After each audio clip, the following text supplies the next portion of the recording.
Hello dear brothers and sisters. Welcome to போத்தமிழ். போத்தமிழில் அடுத்து நம்ம பார்க்கக்கூடிய ஒரு தலைப்பு பார்த்தீங்கன்னா ஏலாதி. சரியா? அறநூல்கள் டாபிக் போத்தமிழில் அழகு 7ல் இருக்கக்கூடிய ஒரு பகுதி, திருக்குறளுக்கு அடுத்து அந்த ஒரு பகுதி தான் இருக்கும் இல்லையா?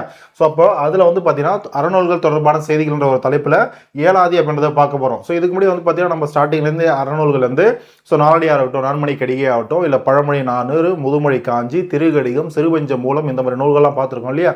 இப்போ ஏலாதின்னு சொல்லக்கூடிய இந்த ஒரு நூலையும் பார்க்க போகிறோம். ஏலாதி நூலுடைய ஆசிரியர் கனி மேதாவியார், இல்லை கனி மேதையார் அப்படின்றது சொல்லுவோம். ஓகே, அழகாக கவனிச்சுக்கோங்க. ஓகே, பாருங்க, ஏலாதி நூல், நூற்குறிப்பு, ஆசிரியர் குறிப்பு ரெண்டுமே கலந்துதான் இருக்கும். பார்த்துக்கலாம். ஓகேவா? ஆசிரியர் யாரு? கனி மேதாவியார். ஏலாதி நூலுடைய ஆசிரியர் கனி மேதாவியார், இல்லை கனி மேதையார் அப்படின்ற பெயரும் சொல்லுவாங்க. ஓகேவா? இந்த இடத்துல கனி மேதாவியார், கனி அப்படின்றது கணிதம், ஜோதிடம் அப்படின்றது குறிக்கும். மேபி இதில் அவர் சிறந்த வல்லுநராக இருந்திருக்கலாம் அந்த ஒரு காலகட்டத்தில். ஓகேவா? அதனால கனி மேதாவியார் இல்லை கனி மேதையார் அப்படின்றது. ஓகேவா? சமண சமயத்தை சார்ந்தவர். ஓகேவா? சமண சமயத்தை சார்ந்தவர். இவர் சமண சமயத்தை சார்ந்தவர் அப்படின்னா இவர் இயற்றிய நூலும் சமண சமயத்தை சார்ந்த ஒரு சில கருத்துக்கள், அதே போல பொது கருத்துக்கள் இதெல்லாம் சொல்லப்பட்டிருக்கும். ஓகேவா? பார்க்கலாம். அடுத்து பாருங்க, மதுரை மாக்காயனாருடைய மாணாக்கர். போன சிறுபஞ்சம் கிளாஸ்ல பார்த்திருப்போம். சிறுபஞ்ச நூலுடைய ஆசிரியர் காரியாசன். காரியாசனும் கனி மேதாவியாரும் சமகாலத்தவர்கள். அது மட்டும் இல்லாமல் மதுரை ஆசிரியரான மாக்காயனாருடைய மாணவர்கள், அதாவது மாணாக்கர் அப்படின்றத பார்த்திருப்போம். சரியா? பாருங்க, சிறுவஞ்ச மூலம் நூலுடைய ஆசிரியர் காரியாசன். காரியாசனோட சமகாலத்தவர் அப்படின்னு ரெண்டு பேரும் ஒன்னா தான் படிச்சாங்க. ஓகேவா? அப்ப சமகாலத்தை சேர்ந்தவங்க, ஒரே காலகட்டத்தை சார்ந்தவங்க. இவங்களுடைய காலம் பார்த்தீங்கன்னா பொது ஆண்டு 5ஆம் நூற்றாண்டு. அப்ப இவர் இயற்றிய நூலுடைய காலமும் ஏலாதி நூலுடைய காலமும் பொது ஆண்டு 5ஆம் நூற்றாண்டை சார்ந்தது. அதாவது களப்பிரர்களுடைய காலகட்டம், அந்த 3, 4, அதுக்கப்புறம் தான் பார்த்தீங்கன்னா சொல்றது பல்லவர்கள், சோழர்கள் இவங்களாம் வருவாங்க இல்லையா? அந்த ஒரு காலகட்டம், அதாவது ஸ்டார்டிங் பீரியட். ஓகேவா? அடுத்து பாருங்க, 18 கீழ்கணக்கு. 18 கீழ்கணக்கு நூல்களுடைய 18 நூல்கள் இருக்கக்கூடிய ஒரு நூல் தான் இந்த நூலும். ஓகேவா? இது அறநூல்கள் டாபிக் பார்த்தனால இது ஒரு அறநூல் இல்லையா? இது ஒரு அறநூல். ஓகேவா? அடுத்து பாருங்க, மொத்தம் 81 பாடல்கள் இருக்கு. ஏலாதி நூலில் மொத்தம் 81 பாடல்கள் நம்மளுக்கு கிடைச்சிருக்கு. இந்த 81 பாடல்கள் கடவுள் வாழ்த்தும் சிறப்பு பாயிரத்தில் இருக்கக்கூடிய ஒரு பாடலும். ஓகேவா? அது சிறப்பு பாயிர பகுதி. அப்போ கடவுள் வாழ்த்தும் சிறப்பு பாயிர பகுதியும் இல்லாமல் நீங்களாக 80 பாடல்களை கொண்டது. அப்போ ஏலாதி நூலுடைய பாடலுடைய எண்ணிக்கை எவ்வளோன்னு கேட்டாங்கன்னா 81 அப்படின்னு ஞாபகம் வச்சுக்கோங்க. அது கடவுள் வாழ்த்தோட சேர்த்து. ஓகேவா? கடவுள் வாழ்த்து இல்லாமல் அப்படின்னா 80 பாடல்களை கொண்டது. ஓகே, அடுத்து பாருங்க, என்ன வகை நூல்? வெண்பா வகை நூல். சரியா? வெண்பா வகை நூல். இந்த ஏலாதி நூல்ல ஒவ்வொரு பாடல்லையும் 4 அடிகள்ல, ஒவ்வொரு பாடலும் பார்த்தீங்கன்னா 4 அடிகள் இருக்கும். இந்த 4 அடிகள்ல ஏலாதி அப்படின்னா 6 கருத்துக்களை சொல்லும். ஓகேவா? நல்லா புரிஞ்சுக்கோங்க, குழப்பத்துக்காக. ஏலாதி அப்படின்னா 7 அப்படின்ற மாதிரி நீங்க புரிஞ்சுக்கணும். அதை பார்த்தீங்கன்னா படிச்ச ஸ்டூடெண்ட்டுக்கு தெரியும். ஏலாதினம்னா 6 கருத்துக்கள் அப்படின்றது தெரியும்.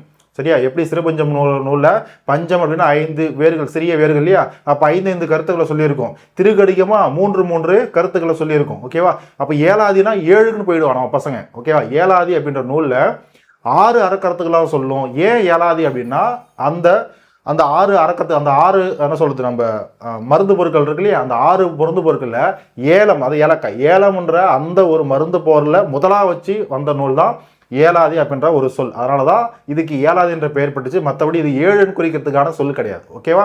அப்போ ஏலாதி நூல்னாவே 6 அறக்கருத்துக்களை தான் 4 அடிகள் இருக்கக்கூடிய ஒவ்வொரு பாடலும் சொல்லும். ஓகேவா?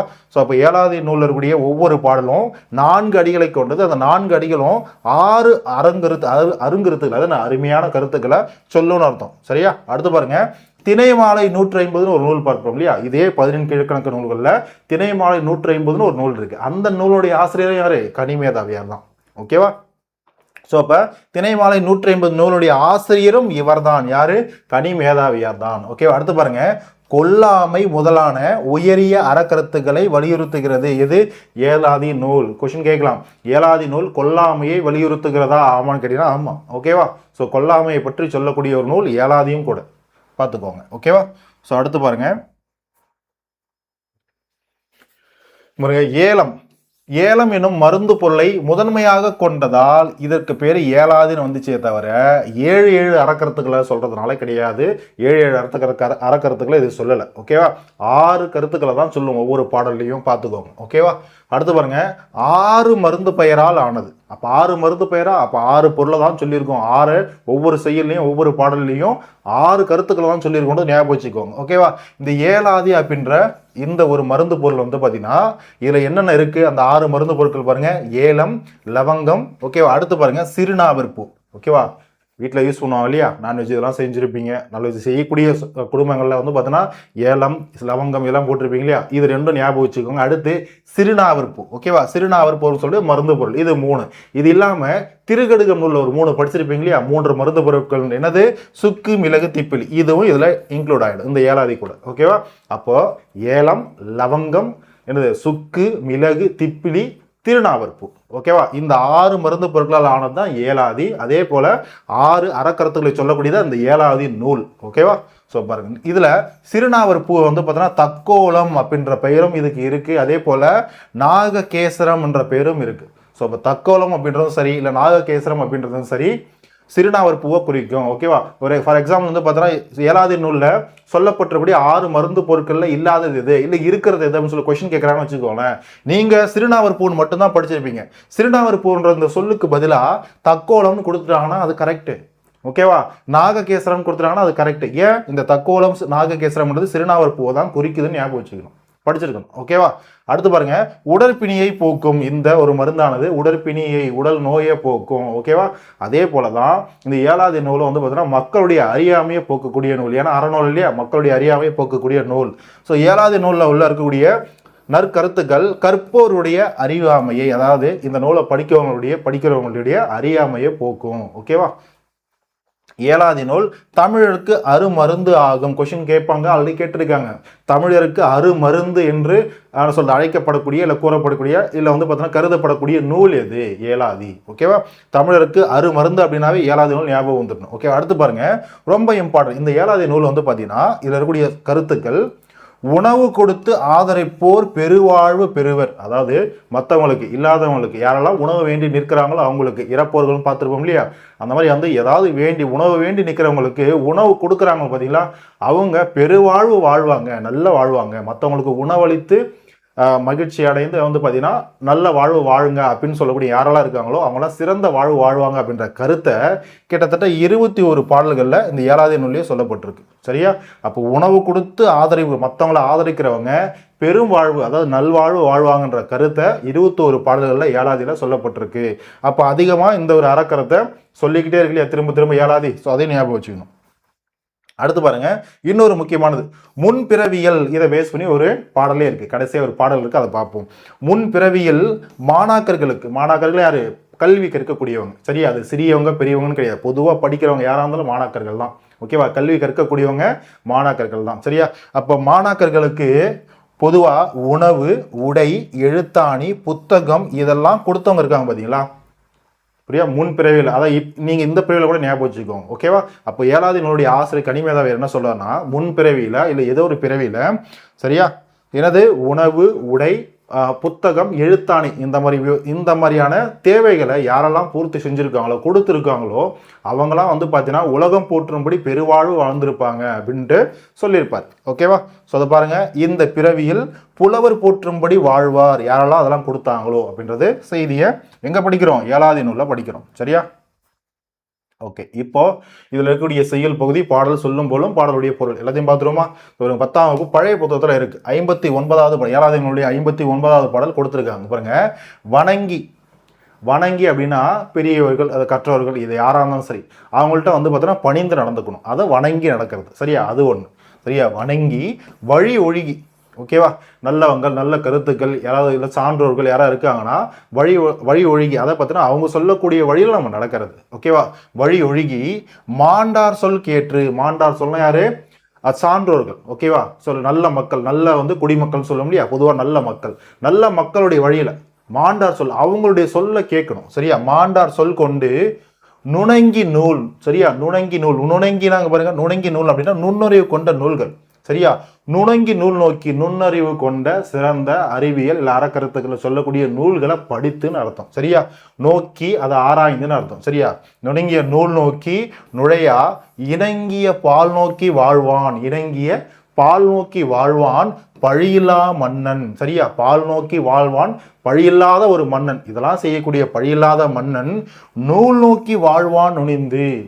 சரியா, நூல்களில் அவனுடைய சிறப்பையும், அதாவது புலவர்கள் மற்றவர்கள் கற்றவர்கள் யாராக இருந்தாலும் சரி, நூல்களில் மற்ற வழிகள் மூலயமா அவனுடைய சிறப்பையும் சொல்லி அவனும் புகழோடு வாழ வைப்பாங்க அப்படின்றதுதான் இந்த பாடலுடைய பொருள். சரியா, வணங்கி அப்படின்னா பணிந்து, மாண்டார்னா மாண்புடைய சான்றோர்கள், மாண்புனா பெருமையை குறிக்கும், சிறப்பு குறிக்கும்.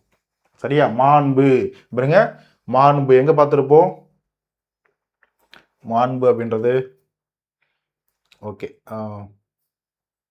ஓகே, மாண்புன்ற சொல் இதில் இல்லையா, இருக்கும் இல்லையா. சரியா, மாண்டார் சொல் அப்படின்றத பார்த்துருக்கோம்.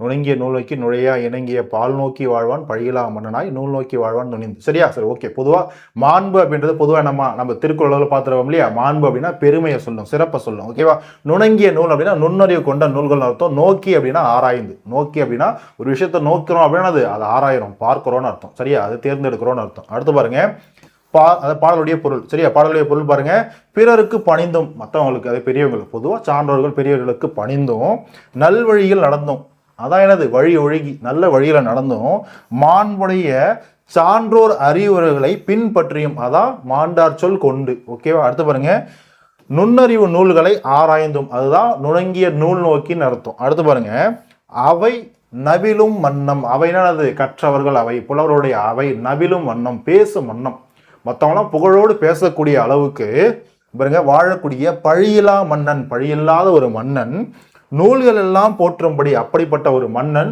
நூல்கள் எல்லாம் போற்றும்படி, புலவர்கள் இயற்றக்கூடிய நூல்கள் எல்லாம் போற்றும்படி, ஆனால் மன்னனுடைய சிறப்பை சொல்லுவாங்க இல்லையா, ஏன்னா அவன் பழியில்லா மன்னன், நல்ல ஒரு மன்னன்.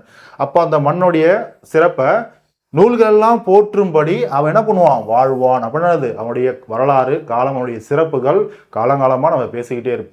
ஓகேவா, எப்படி நம்ம செய்கிற சோழ பாண்டியர்கள் மன்னருடைய சிறப்புகளை இப்போ நம்ம படிச்சுட்டு வரோம் இல்லையா, எப்போ வாழ்ந்தவங்க இப்பெல்லாம் படிச்சுட்டு இருக்கு இல்லையா, அப்படின்னது நூல்கள்லாம் சொல்லப்பட்டிருக்கு, அது காலங்காலமாக அந்த நூல்கள் வருது, அதை நம்ம படிச்சுக்கிட்டே இருக்கும். அப்போ அவங்களுடைய சிறப்பு நம்மளுக்கு கிடைக்குது இல்லையா, படிக்கிறோம் இல்லையா, அதை தான் சொல்கிறாங்க. ஓகே, அடுத்த பொருள் பாருங்க. ஸோ அடுத்தது அவ்வளோதான், புத்தகத்தில் கொடுத்துருக்கூடிய பகுதி அவ்வளோதான். சரியா, இது இல்லாமல் ஒரு சில முக்கியமான ஒரு சில 2 பாடல்களை கொண்டு வந்திருக்கேன். இது அவுட் சோர்ஸில் இருக்கக்கூடிய பாடல்கள் தான். மேபி இது எக்ஸாம் பாயிண்ட் ஆஃப்ல கேட்கலாம், கேட்காமே இருக்கலாம். ஆனால் இதில் இருக்கக்கூடிய பாடல் வரிகள் தெரிஞ்சுக்கோங்க. மேபி கேட்கலாம் இல்லையா, ஸோ அதுக்காக தான் தெரிஞ்சுக்கோங்க. இருந்தாலும் என்னது, 7வது நூலில் இருக்கக்கூடிய பாடல் வரிகள். ஓகேவா, அந்த 4 பாடல் வரிகள் பாருங்க. இது ஒரு பாடல், இது ஒரு பாடல். தாய் இழந்த பிள்ளை, தாய் இழந்த பிள்ளை, தாய் இழந்த ஒரு பிள்ளை இருக்குன்னு வச்சுக்கோங்களேன், தாய் இழந்த ஒரு குழந்தை. சரியா, இது ஒன்று. தலை இழந்த பெண்டாட்டி, இந்த இடத்துல தலை இழந்த அப்படின்னா தலைமகனை இழந்த பெண்டாட்டி அப்படின்னா அவங்களுடைய கணவரை சொல்லலாம், துணைவியரை சொல்லலாம். ஓகேவா, இல்லை தலைமகன் அப்படின்னா மூத்த பிள்ளை இருப்பாங்க இல்லையா, ஏன்னா அவங்க தானே என்ன சொல்ல குடும்பத்துக்கு முன்னாடி. அப்போ குடும்பத்துக்கு முன்னாடி இருக்கவங்க ஒருத்தவங்க இறந்துட்டாங்க அப்படின்னா பெண்டாட்டி என்ன பண்ணுவாங்க, சரி, அந்த வீட்டில் இருக்கக்கூடிய ஒரு பெண் என்ன பண்ணுவாங்க இல்லையா, ஒன்றும் அவங்களால செய்ய முடியாது, அதை பார்த்தீங்கன்னா வாழ்க்கையை நடத்த முடியாது இல்லையா, அதுதான். ஸோ அப்போ தலையிழந்த பெண்டாட்டி, வாயிழந்த வாழ்வினார். வாயிழந்த வாழ்வினா யாரு, அதை பார்த்தீங்கன்னா பேச முடியாதவங்க. ஓகேவா, பேச முடியாதவங்க. ஸோ இவங்க 3வது. அடுத்து பாருங்க, வணிகம் போய் இழந்தார், வணிகம் செய்ய போயிட்டு சரியா நஷ்டத்தில் முடிஞ்சு அவங்களுடைய வாழ்க்கையை இழந்தவங்க. சரியா, இது 4வது. அடுத்து பாருங்க, கைத்தூண் பொருள் இழந்தார். கைத்தூண் பொருள் அதாவது தன்னுடைய வாழ்க்கையில் நிறைய பொருள் வைத்திருப்பாங்க, மற்றவர்களுக்கு கொடுத்தாங்களா இல்லையா நம்மளுக்கு தெரியாது. சரியா, மற்றவங்களுக்கு கொடுக்காதவங்க பொருள் சேர்த்து வச்சிருப்பாங்க, ஆனால் அந்த பொருளை இழந்தவங்க. கண்டிப்பாக ஒரு நாளைக்கு மற்றவங்களுக்கு நம்ம கையில் ஒரு பொருளை சேர்த்து வைக்கிறோம், அதான் கைத்தூணான கைப்பொருள். ஓகேவா, ஸோ அப்போ கையில் ஒரு பொருளை வச்சுக்கிட்டு அதை மற்றவங்களுக்கு கொடுக்காம நாமளே சாப்பிட்றோம் அப்படின்னா கண்டிப்பாக ஏதோ ஒரு காலகட்டத்தில் என்ன சொல்கிறது வீழ்ச்சியை நோக்கி தான் போவாங்க. ஏன்னா அவங்க என்ன சொல்கிறது, நம்ம ஈகைன்றதும் சரி விருந்தோம்பல்ன்றதும் சரி செஞ்சிருக்க மாட்டாங்க இல்லையா அப்போ பொதுவாக கையில் இருக்கக்கூடிய பொருளை வச்சு இழந்தவங்க. ஓகேவா, நல்லா வாழ்ந்து இறந்தவங்க என்ன சொல்றது வாழ்க்கையை தொலைச்சவங்களும் இருக்காங்க இல்லையா, அந்த மாதிரி இருக்கிறவங்க. சரியா, இது 5. அடுத்து பாருங்க, கண்ணிலார்க்கு ஈந்தார், கண் இல்லாதவர்கள். ஓகேவா, அதாவது கண்கள் இல்லாதவர்கள் அவங்களுக்கு பாருங்க, இது 6. புரியுதா, இவங்களுக்கெல்லாம் ஈந்தார். ஈந்தார்னா யாரு, கொடுத்தல். ஈதல்னா கொடுத்தல், வழங்குதல். ஓகேவா, ஈகை அதான் ஈதல். ஈகை, ஈதல், ஈந்தார் எல்லாமே அது கொடுக்கறது, தர்றது. ஓகேவா, ஸோ இவங்களுக்கு எல்லாத்துக்குமே ஈந்தார். யார் ஒருத்தர் கொடுக்குறாரோ வைத்து வழங்கி வாழ்வார். இந்த மாதிரி இருக்கிறவங்களுடைய நிலைமை பார்த்தீங்கன்னா கொஞ்சம் மோசமானது தானே.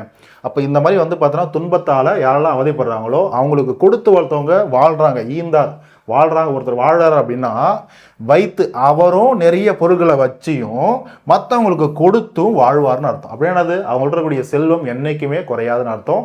இந்த மாதிரி இருக்கிறவங்களுக்கு உதவி செய்கிறவங்களுக்கு. ஓகேவா? ஸோ இதுதான் இந்த பாடல். அடுத்த பாடல் பாருங்க. ஊனோடு பாருங்க, ஊனோடு கூரை எழுத்தாணி புத்தகம். இதுதான் நம்ம ஸ்டார்டிங்ல பார்த்துருப்போம், ஒரு கருத்தா பார்த்துருப்போம் 7வது எங்களுடைய ஆசிரியர் குறிப்பு நூறு குறிப்புல. ஊனோடு கூரை எழுத்தாணி புத்தகம் பேனோடும் என்னும் எழுத்து இவை பாருங்க மானோடு. சரியா? மானோடு அதாவது மாண்போடுன்னு அர்த்தம். சரியா? மானோடு கேட்டு எழுதி ஓதி வாழ்வார்க்கு ஈந்தார் இம்மையான் வேட்டு எழுத வாழ்வார் விரிந்து. இதுதான் அந்த பாடலுடைய பொருள். ஒண்ணுமே கிடையாது பாடல் இது. பாடலுடைய பொருள் பாருங்க. ஊனோடு அப்படின்னா உணவு.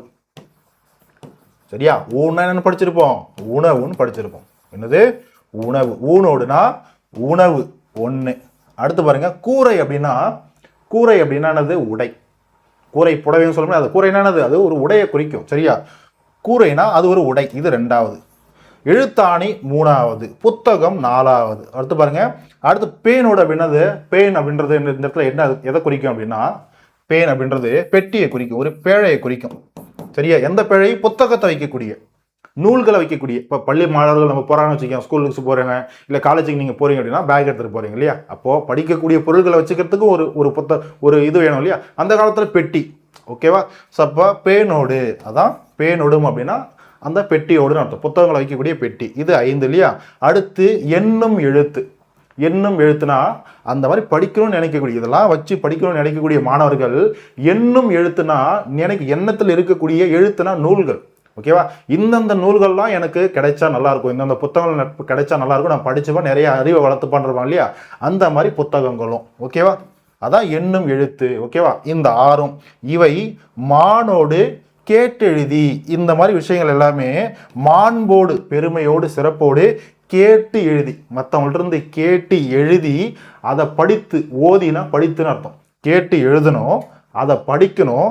இந்த மாதிரி யாரெல்லாம் இருக்கிறாங்களோ, இந்த மாதிரி யாரெல்லாம் வாழ்றாங்களோ, இந்த மாதிரி வாழ்வர்களுக்கு ஈந்தார், யாரெல்லாம் இதெல்லாம் இவங்களுக்கு கொடுக்குறாங்க இல்லையா, அந்த மாதிரி யாரெல்லாம் ஈந்தாரோ இம்மையான் வேட்டெழுத வாழ்வார் விரிந்து. இந்த பிறவியில அவங்கள பற்றின சிறப்புகள்லாம் புலவர்களால் எழுதப்பட்டு, இல்லை இந்த படிக்கிறவங்களால அவங்களுடைய புகழெல்லாம் பாடப்பட்டு வேட்டெழுத, கைப்பட எழுத, நூல்களில் எழுத, அவங்களுடைய புகழை எழுத வாழ்வாங்க. எப்போதுமே விரிந்தனது, இந்த உலகம் உள்ள வரைக்கும் வாழ்வாங்கன்னு அர்த்தம். அந்த மாதிரி யாரெல்லாம் இதெல்லாம் மாணவர்களுக்கு கொடுக்குறாங்களோ. ஓகேவா? அப்போ பாருங்க, உணவு, உடை, எழுத்தாணி, புத்தகம், புத்தகத்தை வைக்கக்கூடிய பெட்டி, அதே போல பார்த்தீங்கன்னா என்னும் எழுத்து, அவங்க கேட்கக்கூடிய புத்தகங்கள். சரியா? இன்னும் நிறைய எண்ணத்தில் இருக்கக்கூடிய என்னென்ன புத்தகங்கள் இருக்கோ அந்த புத்தகங்கள், இது எல்லாத்தையும் ஒருத்தர் கொடுத்து வாழ்றான் அப்படின்னா இந்த உலகம் உள்ள வரைக்கும் அவருடைய பெயர்ன்றது நிலைத்திருக்கும் அப்படின்றதான் இந்த பாடலுடைய பொருள். சரியா? அவ்வளோதான்ப்பா. ஸோ இதுதான் பார்த்தீங்கன்னா ஏலாதின்னு சொல்லக்கூடிய நூலுடைய பொருள், நூலில் சொல்லப்படக்கூடிய நூற்குறிப்பு, ஆசிரியர் குறிப்பு, அதே போல் பாடல்கள், பாடலுடைய பொருள், சொல்லும் பொருளும், இதெல்லாம் இதுதான். சரியா? ஸோ இதை பேஸ் பண்ணி எக்ஸாமில் கொஸ்டின் கேட்டால் கண்டிப்பாக ஆன்சர் பண்ண முடியலையா? ஆன்சர் பண்ண முடியும். ஸோ இதை ஃபாலோ பண்ணிக்கோங்க. அடுத்து நம்ம பார்க்கக்கூடியது இன்னா 40ன்னு சொல்லக்கூடிய அடுத்த ஒரு அறநூல். ஓகேவா? ஸோ இன்னா 40 அடுத்து நம்ம பார்க்கலாம். சரியா? So thank you. மறுபடியும் நம்ம இன்னொரு வகுப்பில் பார்க்கலாம். So thank you.